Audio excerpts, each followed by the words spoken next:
On 8th March 2014, a Malaysian Airlines flight took off from Kuala Lumpur, but did not reach Beijing, its destination. Till date, no one knows about the whereabouts of this flight. But after 8 years, finally, we found a clue about the location of this aircraft. Viewers, the date was the 8th of March 2014, that is, about 8 years ago. Flight MH370, an aircraft of Malaysian Airlines, was bound to take off from the Malaysian capital Kuala Lumpur and land in Beijing, the capital of China. 2 pilots, 10 cabin crew, and 227 passengers were present on that flight. Most of the passengers belonged to China. Both the pilots were very experienced. 53-year-old Captain Zahari Ahmad Shah had 33 years of flight experience, while 27-year-old co-pilot Farouk Abdul Hamid was a junior pilot with 7 years of flight experience. This aircraft was an 11-year-old Boeing 777 aircraft, in which there was no problem of any kind, nor was this aircraft a victim of any mechanical or electrical fault in the past.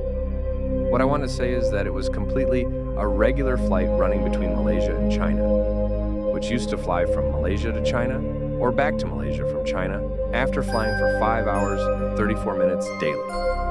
But today was not a normal day for this flight. Rather, it was much more than abnormal. Of course, flight MH370 was supposed to fly for 5 hours and 34 minutes, but before takeoff, it was loaded with fuel that was more than required, with which it could fly for 7 hours, 41 minutes.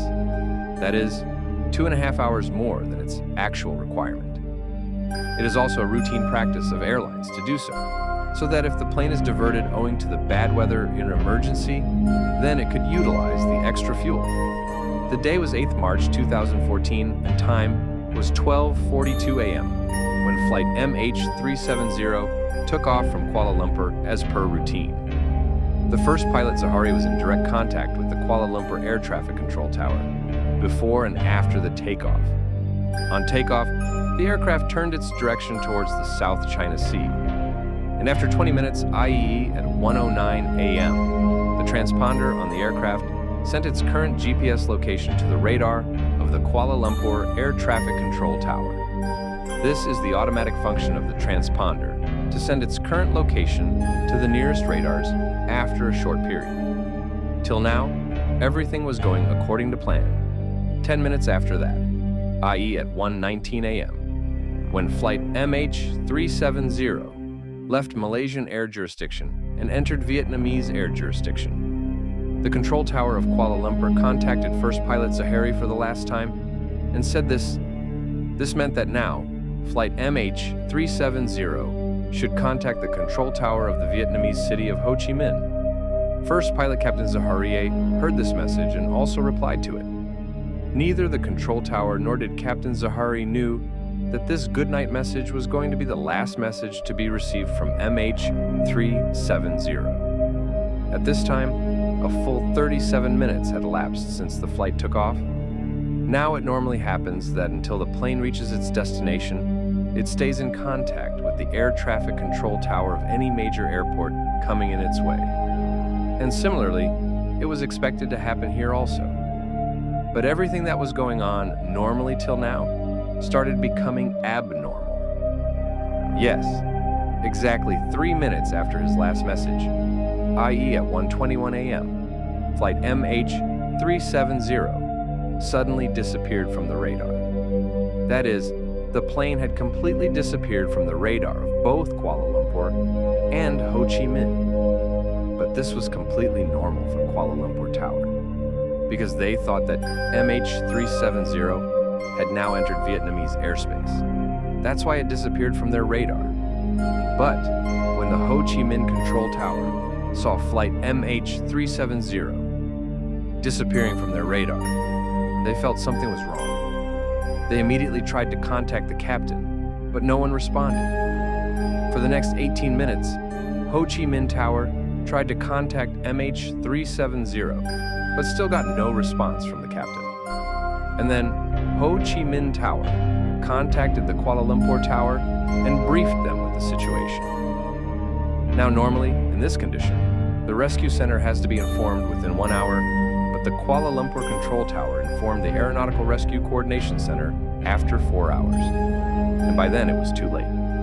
It was 6:15 a.m., and this was the time when MH370 was scheduled to land in Beijing. There was a hope that the aircraft might land in Beijing at the correct time, but no positive news came from there either.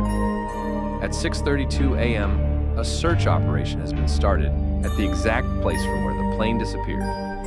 34 ships and 28 aircraft from 7 countries started searching for flight MH370 on the border of the Gulf of Thailand and the South China Sea. But unfortunately, there was no trace of the aircraft. By this time, the whole world had come to know about this incident. TV, newswebs, and social media were all showing only this news.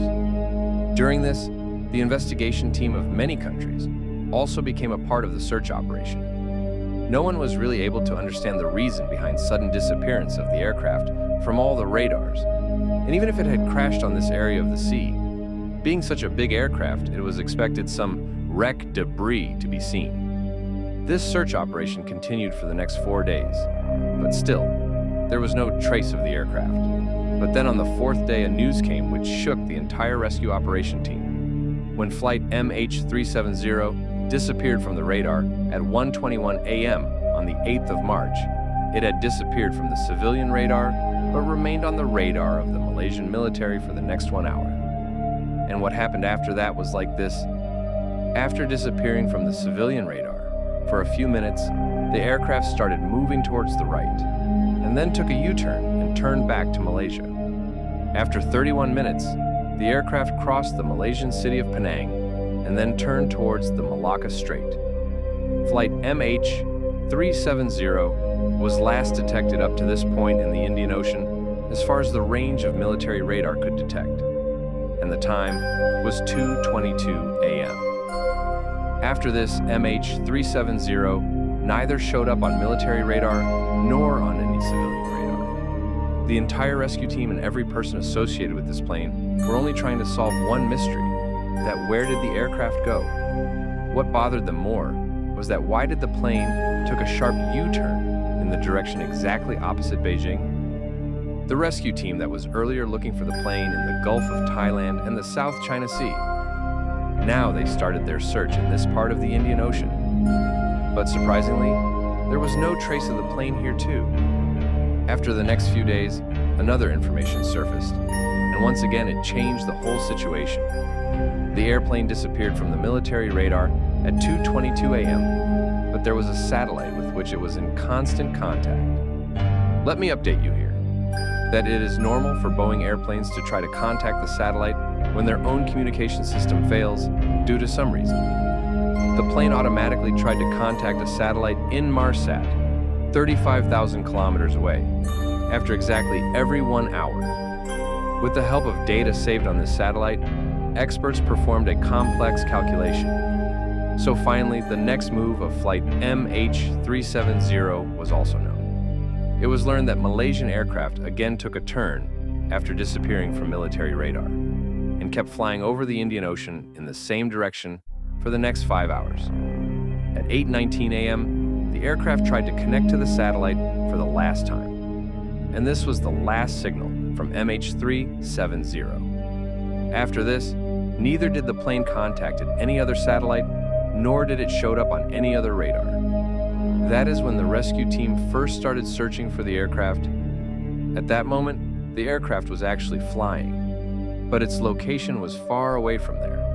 Experts in the investigation team believe that the plane's connection to the satellite was lost after coming to this curved spot in the Indian Ocean, 2,000 kilometers west of Australia. That is, after taking off from Kuala Lumpur, this plane took a full 8 hours to reach this curved spot, and the total fuel in the aircraft was also only this much. So there is a high chance that MH370 might have crashed into this curved spot due to running out of fuel. This highlighted curved area of the Indian Ocean is bigger than the whole of India, and a deep-sea search operation was started here.